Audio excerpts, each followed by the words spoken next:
Erev Tov Rabotai, we are continuing with our Mishna Yomi Masechet Terumot. We're up to Perek Yud Aleph Mishnah Tet. Today's Mishnah should be Le'edin Nishmat, Neria ben Svetlana, Aranbayev and Eliyahu ben Burcha Israelov, Menuchatam beGan Eden, Amen. We know, Rabotai, ordinary terumah may not be fed to animals because giving food that can be eaten by humans to an animal is considered wasteful, and terumah may not be wasted or destroyed. The Mishnah today is going to discuss whether terumah of a plant usually used as animal feed may be given to animals. The Mishnah says, Karshine terumah, vetch that is terumah. And let us explain. The Mefarshim say, vetch is a bean-like plant that is used for animal feed. Since it is not generally eaten by people, it really should not be obligated in terumah. However, the Mefarshim say, since people do eat vetch in times of need, like during a famine, when there is nothing else to eat, the sages ordered that terumah be separated from it. So again, the Mishnah says, Kalshine terumah, vetch that is terumah, ma'achirin otam lebehema v'lachaya v'letarnegolim. A kohen may feed it to his domestic animals, wild animals, or chickens, because since vetch is usually used as animal feed, feeding it to an animal is not considered wasteful, and therefore its terumah may be fed to an animal. However, the Mishnah is going to continue to point out terumah vetch may be fed only to a kohen's animal. The Mishnah is going to discuss whether it may be fed to an animal rented from a kohen or by a kohen.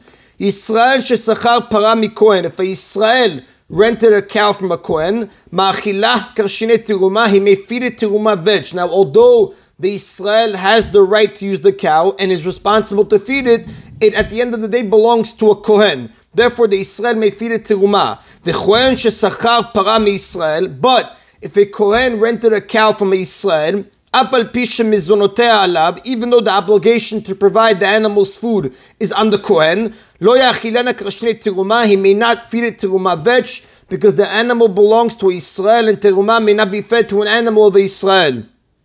The Mishnah now is going to discuss the halacha in a case of a unique kind of leasing arrangement. The Mishnah says, Yisrael shesham para mikohen. If Israel assessed the value of a cow before he leased it from a kohen, and he agreed to repay the kohen the value no matter what, which the Mefarshim explain, the Mishnah is referring to an arrangement where Israel agrees to care for and fatten the cow of a kohen, and the Israel will receive half of the profit referring to the amount that the animal will go up in value after it is fattened. Part of the arrangement is that if the animal dies or goes down in value instead of up, the Israel is responsible to pay the kohen the amount it was worth at the time of the leasing. So in order to properly calculate the profit or loss, the animal was assessed before it was given to Israel. The Mefarshim do point out such an arrangement is problematic for reasons based on the Torah's prohibition of charging interest for a borrowed object. But nevertheless, in this case, if a Yisrael assesses the value of the cow before he leased it from the kohen, and he agrees to pay the value back no matter what,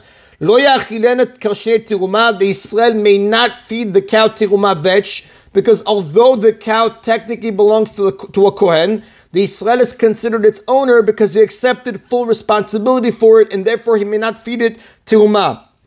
Because since the Yisrael is responsible to pay the full value of the animal no matter what happens to it, he is considered its owner. In contrast to what we said before, if the Yisrael rents it ordinarily from a kohen, if an ordinary renter is not fully responsible for the rented animal. Now, although he has to pay for the animal if it's stolen or lost, he doesn't have to pay if it's damaged due to an accident or if the market price goes down. Therefore, the Gemara Masechet Yevamot, page 66b says, the animal is not considered the renter's property.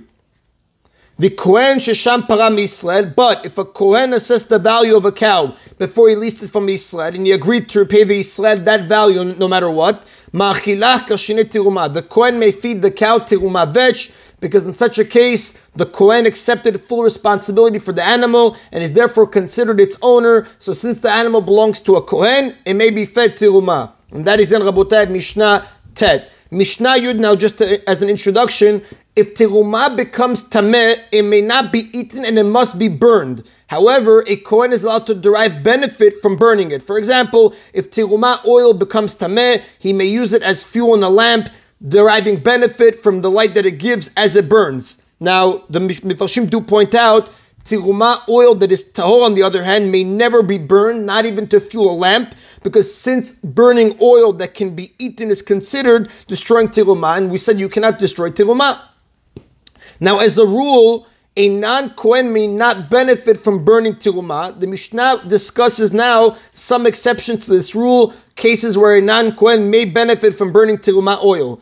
Madlikin shemen srefa bebate knesiyot. We may kindle a light with oil that must be burned, shemen srefa, which is a light oil that must be burned, which means Terumah oil that becomes tameh, in synagogues.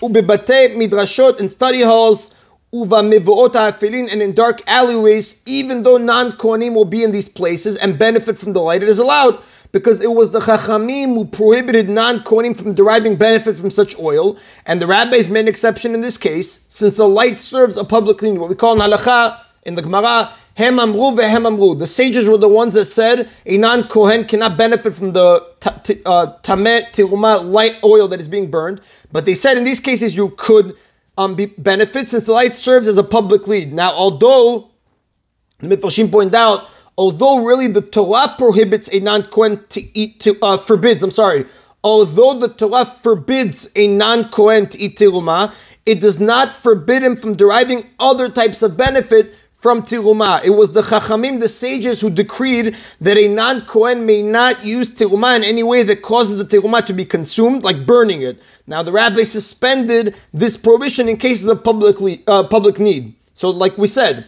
just to recap, even though biblically a non-Kohen is forbidden to eat Terumah, biblically is allowed to benefit other types of benefit from Terumah, but the sages came in, they prohibited it, except in these cases where it serves as a public need. Another case, Vad Gabeh Cholin, a person may use Terumah oil that is tameh to kindle a light over sick people, even if they are not Kohanim. Birshut Kohen, if a Kohen is present, literally in the Kohen's domain. Now, as long as the Kohen is in the room to benefit from the light of Terumah oil, any non-Kohen in the room may also benefit from that light, because the Mefarshim say it takes the same amount of light to illuminate a room for one person as it does to illuminate a room for many people. Therefore, if a light was lit for a Kohen, no extra light is being generated for non-Kohanim who are present, and they may also benefit from the light. Now, when we say light near a sick person, that's just an example. The Mefarshim say, even a healthy non-Kohen may benefit from the light of burning Terumah oil if a Kohen is present.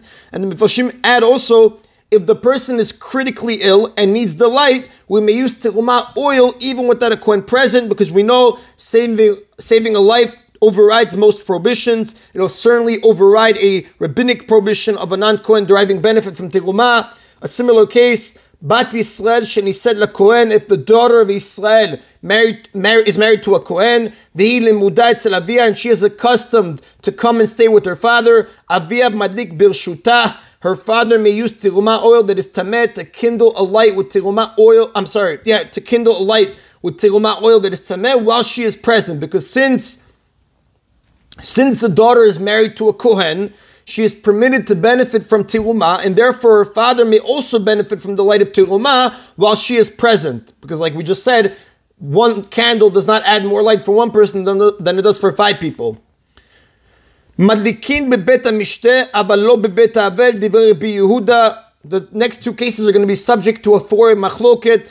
We may kindle lamps with Terumah oil that is tameh in a banquet hall if a Kohen is present, aval lo bebet ha-avel, but not in a house of mourning. The Mefarshim say in a house of mourning, Terumah oil may not be used even if a Kohen is present, because we are concerned that people might take a lamp out of the house to a place where no Kohen is present. That's not a concern by a banquet hall, where it's unlikely that people will take out a lamp. And the Mefarshim explained, the Rav says, people at a banquet will not move a lamp out of fear that the oil will spill and dirty their clean clothes. But in a house of mourning, however, people usually wear clothes that are somewhat unkempt, and therefore they're not going to hesitate to move the lamp. That's the opinion of Rabbi Yehuda. The Rabbi Yossi, but Rabbi Yossi says the opposite. Rabbi Yossi says, exactly, he says the opposite. Yeah, it is permitted to use Terumah oil that is tameh bebet havel in house of mourning, aval lo bebet ha-mishteh, but not in a banquet hall. The reverse. According to Rabbi Yossi, it is more likely that a person will move a lamp from a banquet hall, but not from the house of mourning. Because in Rabbi Yossi's opinion, the Mefarshim explain, People are more likely to move lamps where there is a happy and cheerful atmosphere, like at a banquet. Therefore, we do not allow terumot oil to be used, since a non-Kohen might take out the lamp and use it in a place where no Kohen is present. But in the house of mourning, people tend to be subdued and they're not likely to move lamps. Therefore, terumot oil may be used in a mourning house as long as there is a Kohen present, according to Rabbi Yossi. Rabbi Meir osel kan vekan. Rabbi Meir forbids lighting a lamp with terumot oil that is tameh, both here and here, meaning both in a banquet hall and in a house of mourning, because in both places Rabbi Meir says we are concerned that people might take out a lamp. And the Rav explains Rabbi Meir accepts the stringencies of both of the previous Tanaim. Therefore, he is concerned that, according to Rabbi Meir, that people might take out lamps from a mourning house because they are not concerned about dirtying their clothing. And Rabbi Meir is also concerned that they might take lamps out from a banquet hall because of the festive atmosphere, and therefore terumot oil may not be used in either place.